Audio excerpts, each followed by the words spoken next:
জলদি কা কাম শয়তান কা হোতা হ্যায়। তাড়াহুড়োতে নেওয়া যে কোনো ডিসিশন বা চয়েস আপনার জন্য ডেঞ্জারাস প্রমাণিত হতে পারে, সেটা রিলেশনশিপ হোক, ক্যারিয়ার হোক, পার্সোনাল লাইফ হোক বা প্রফেশনাল লাইফ, যে কোনো ক্ষেত্রেই। তাই আপনাকে ধৈর্যের সাথে সঠিক সময়ের অপেক্ষা করতে হবে এবং সঠিক সময়ে সঠিক চাল চালতে হবে, তবেই আপনি হবেন উইনার। দেখুন, সময় হলো এমন একটা জিনিস যেটা কখনোই ফিরে আসে না, তাই আমাদের উচিত সময়কে সঠিকভাবে ইউটিলাইজ করা। আর কিভাবে করবেন সেটাই আপনাকে শেখাবে 48 লজ অফ পাওয়ারের ল 35।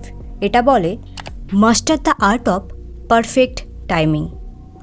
চলুন এই লটি আরও ডেপথে বোঝানোর জন্য সময় থেকে একটু পিছনে যাওয়া যাক। স্যার বেঞ্জামিন ফ্র্যাঙ্কলিন, যিনি ছিলেন আমেরিকার একজন বিখ্যাত সায়েন্টিস্ট, আমরা তার থেকে শিখতে পারি কিভাবে সময়ের সদ্ব্যবহার করতে হয়। তিনি কী করতেন, নিজের ডেইলি টাস্ককে কমপ্লিট করার জন্য রুটিন বানাতেন এবং স্ট্রিক্টলি সেটা ফলো করতেন।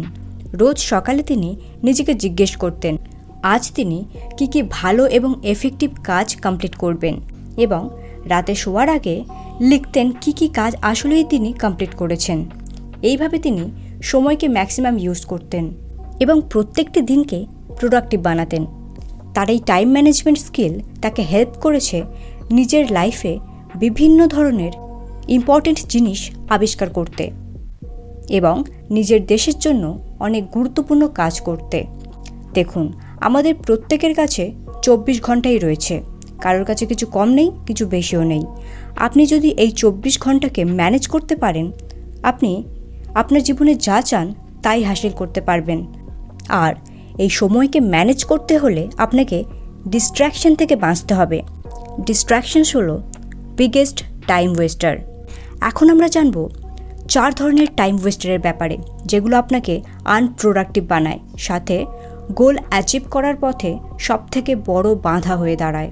নাম্বার 1, সারাদিন সোশ্যাল মিডিয়া স্ক্রল করা, নিজের স্ট্যাটাস আপডেট করা যাতে মানুষের অ্যাটেনশন পাওয়া যায়।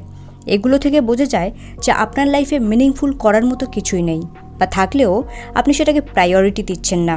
ইনস্টেড মানুষের অ্যাটেনশন পেয়ে নিজেকে ডিস্ট্র্যাক্ট করছেন, যেটা সবথেকে বড় time oyster. Number 2, over thinking. দেখুন, আপনি মানুন বা না মানুন, ওভার থিঙ্ক করে আপনি কেবলমাত্র নিজের মূল্যবান সময় নষ্ট করছেন, যেটা আপনি কখনোই আর ফিরে পাবেন না। আর যে জিনিসটা নিয়ে ওভার থিঙ্ক করছেন সেটা আপনার লাইফে ঘটার চান্স 0%। সেটা ঘটতে পারে, আবার নাও ঘটতে পারে। আর যদি পাস্ট নিয়ে ওভার থিঙ্ক করেন, সেটা অলরেডি ঘটে গেছে, সো এটা আপনি চেঞ্জ করতেও পারবেন না। আর যেটা চেঞ্জ করতে পারবেন না সেটা নিয়ে ওভার থিঙ্ক করাও বোকামি।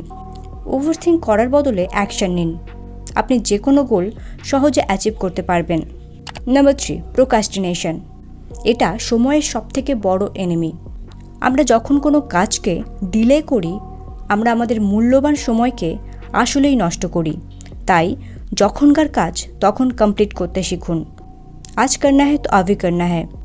যখন আমরা কোনো কাজ এফিসিয়েন্টলি করি, তখন কম সময়ে আমরা বেশি কাজ কমপ্লিট করতে পারি। সো প্রোক্রাস্টিনেশনকে নো বলতে শিখুন। অ্যান্ড ফাইনালি নাম্বার 4, মানুষকে না বলতে শিখুন। মানে যখন আপনি কেবলমাত্র মানুষকে প্লিজ করার জন্য তাদেরকে কোনো কাজে হ্যাঁ বলেন, এটা আপনার ফালতু সময় নষ্ট হয়। ধরুন আপনার কাজ পেন্ডিং রয়েছে, স্টাডি পেন্ডিং রয়েছে, বাট আপনার কোনো ফ্রেন্ড আপনাকে তার সাথে হ্যাং আউট করার জন্য ডাকলো, আর আপনি যেতে রাজিও হয়ে গেলেন নিজের ইচ্ছা না থাকা সত্ত্বেও।